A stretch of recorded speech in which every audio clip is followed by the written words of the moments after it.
Stop it. Get some help. Come out of the car. Come out of the car. Open the window. Go. He's in proceedings. He's good to go. Good to come out. Go in the window. Watch out behind you, watch out! Holy watch out in front of you, watch out in front!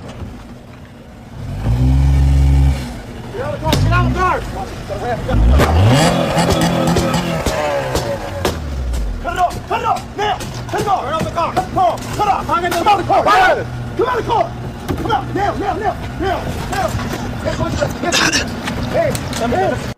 All right, here with Reaction, ICE Director Todd Lyons. Todd, I mean, if that doesn't educate the public about these ramming incidents, I don't know what else will, on top of what happened. You know, previously, we now have 3 in recent days.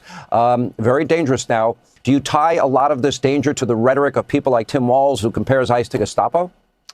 Yeah, Sean, unfortunately, when we hear elected officials calling upon individuals to impede or obstruct, ICE law enforcement operations nationwide, you're going to see incidents like this. And that was a video you're probably not going to see on mainstream media, right? That actually shows exactly what's happening. You saw the officers and agents attempting to apprehend a criminally illegal alien, and there they are using their car as a weapon. The lead vehicle, the ICE vehicle, the gray one that was struck, that officer had to go to the hospital with neck injuries. And every day, Sean, this is what the men and women of ICE are facing. It's constant impediments, constant attacks like this. And, it's not safe for my folks. It's not safe for the public. It really needs to stop. What do you make of these groups that have instructions on how to confront and basically fight with ICE agents? They call it a micro-intifada, and I can go into all the details of it. I'm sure you're closely aware of it.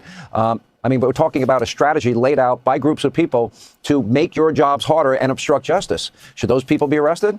100%, Sean. Any law enforcement officer will tell you, it's a constitutional right, go out there and protest. But when you have organized criminal gangs, which these are, that are organizing these groups to, again, impede or obstruct law enforcement operations, lawful law enforcement agents, enacting the laws that Congress has written, that's a criminal act. And I will tell you that Homeland Security investigations, my folks, the FBI, we're investigating these, and people can be held accountable because you can't organize groups to go out and impede law enforcement. It's a criminal act, and we have to act swiftly to cause this from spreading. Do you have a response to Philadelphia's DA threatening to prosecute ICE agents, which, by the way, is not constitutional, but putting that aside, do you have a response for that DA?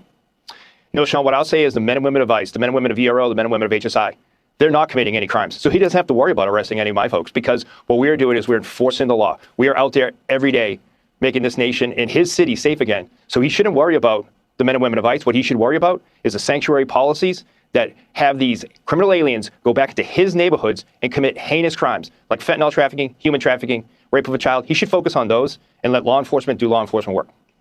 All right, Director Lyons, thank you.